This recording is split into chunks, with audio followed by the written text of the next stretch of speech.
The prosecution suggested 3 years in prison with labor. Yes, ladies and gentlemen, labor. A fine of $150,000, which is the maximum. If they could give more, they probably would give more. And offender registration. That is a bombshell, one of the biggest bombshells today. Johnny Somali's circus is finally closing down, and the ending is more brutal than anyone imagined. For months, this guy treated South Korea like his personal dumpster, harassing locals, disrupting businesses, and acting like a god just because he had a camera and an American passport. But if you're wondering exactly why he is locked up right now, it's not just for being an annoying internet troll. He is facing 8 massive criminal charges, 4 counts of obstruction of business for terrorizing stores, 2 minor offenses, and the absolute nail in his coffin, 2 counts of distributing illegal deepfakes. These aren't community guideline strikes, these are real crimes with mandatory prison sentences, and the find out phase just hit him like a freight train. We're talking 3 years of hard labor, a sex offender tag, and his own brothers leaving him to rot. Let's look at how the South Korean justice system just ended Johnny Somali's career forever. Just a few hours ago, one of the last trial dates for Johnny Somali just ended, and it seems like he got absolutely destroyed in court. Like, it went really, really, really, really bad for him. Johnny thought he was a genius. He signed a private settlement with a victim and told his fans the deepfake charges were being dropped. He thought he could buy his way out of a Korean prison, but the prosecutors just laughed in his face. So today we found out during the hearing what that was. RKI was hoping this was going to be the deepfakes dropped, that they were going to get rid of the Jungman deepfake because he had a quote-unquote unofficial settlement with Jungman. But mind you, in the Korean system, the prosecutors have all of the authority as to whether or not a charge is dropped, what they do with the charge. So even if you receive a settlement with a victim saying, hey, or somebody else, the other party there, because these people, Jungman and RKI, both showed the deepfake, and the deepfake was of Jungman and Hank making out naked. Very definitely fits the deepfake statute just to a T. But the prosecution did not drop the charges. In fact, they did not even mitigate the charge. All they did was update a table of contents and update dates and times of some of the crimes, including some of the deepfakes. They updated those to be correct. How stupid can you actually be? Johnny, you didn't buy your freedom. You signed a confession. In Korea, deepfake distribution is a crime against the state. By trying to settle, you basically admitted you did it. Here's the future reality. Those charges carry mandatory prison time. There is 0% chance he walks away with just a fine now. He's going behind bars, and because he's a sex offender, he'll be isolated from the general population. He won't be a main character in jail. He'll be a target. During his closing statement, Johnny actually had the nerve to blame his American upbringing. He told the judge that in the US, throwing ramen at people or being a public nuisance isn't a crime. He claimed he was just integrating into society. He's not really taking full accountability here. And then he follows it up. Having been born and raised in the United States, I did not realize how serious the consequences of these actions, which would not be considered criminal in the United States, could be in Korea. Dude, commentary channels have been telling you since 2023 that this is an awful idea to be doing in Japan, in Korea, in Thailand, and any of the countries you're traveling to. Once you leave the United States, guess what? US rules, they don't apply anymore. Sorry, you left our borders. You have to obey the laws in the country that you're currently in. You don't act out in a country you don't know the rules in. And you definitely don't act out in a country that is way harsher on crime.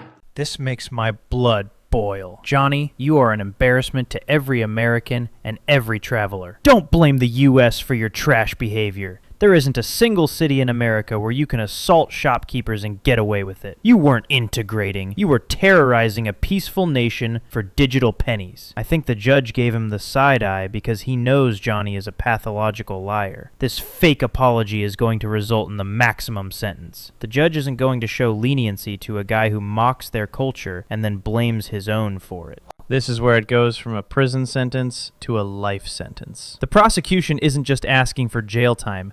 They want Johnny on the South Korean sex offender registry for the next 3 years. Most people think, oh, it's just Korea, he'll leave and be fine. Wrong. Because of a federal law in the U.S. called SORNA, those charges are going to follow him across the ocean and sit right on his doorstep the moment he lands in America. He's about to find out that clout has a very high price tag. The prosecution suggested 3 years in prison with labor. Yes, ladies and gentlemen, labor.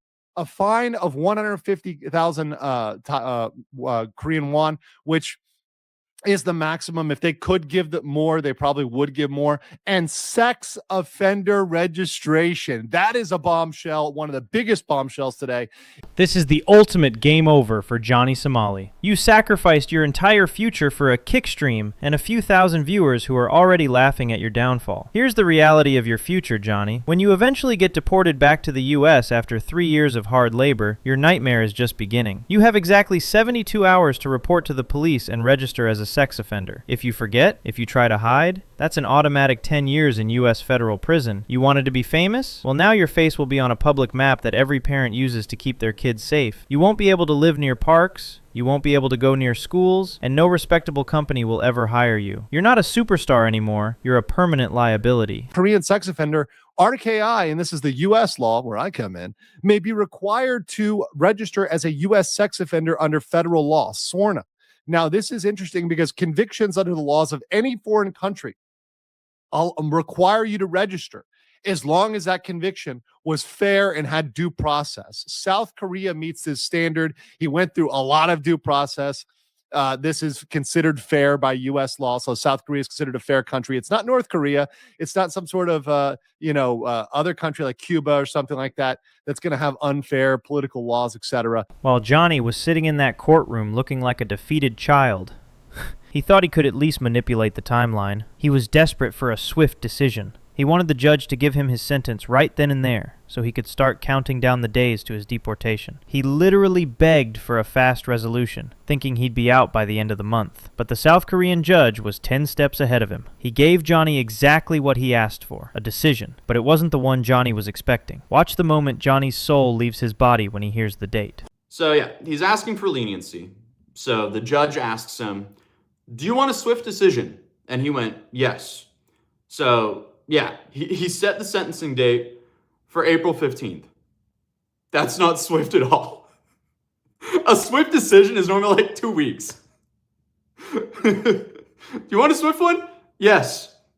All right, here's a not swift one. Johnny, you begged for swift justice just to get deported and go back to your basement. But the judge handed you a slow-motion nightmare. Until April 15th, you rot in a cell. No stream, no chat, just 4 walls and the crushing uncertainty of 3 years of hard labor, or worse. The South Korean government is playing with you like a toy. Your phones are gone, you're broke, and you have zero control. You thought you were pulling strings, but you're just a puppet in a system that doesn't care about clout. By sentencing day, you'll be begging for those 3 years. You're not a superstar anymore, Johnny. You're a prisoner of your own stupidity. And honestly, nobody is crying for Johnny Somali. While he's rotting in that cell, people all over the internet are celebrating that justice is finally being served. I was looking through the comments on the trial updates, and the sentiment is 100% unanimous. One person said, and I quote, "Thanks Korea for locking this pest up." And they're right. He isn't a streamer. He's a pest that's been infesting cities for views. Another comment that really stood out said, "Holy moly, a sex offender. Thank you, South Korea. Please, judge, do the right thing." It's clear the world is tired of these entitled clout chasers. We want the law to actually mean something. If you act like a predator and a nuisance, you deserve the label and the cage that comes with it.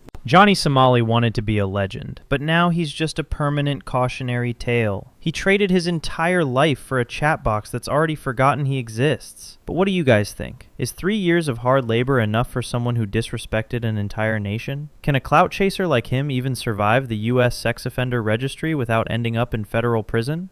And seriously, how fast did his brother Hank flee the country the moment he heard the word labor? Drop your best roasts below, and I'll be hearting the most savage ones. Smash that like button and subscribe for the final verdict on April 15th. Stay sharp, and I'll see you in the next one.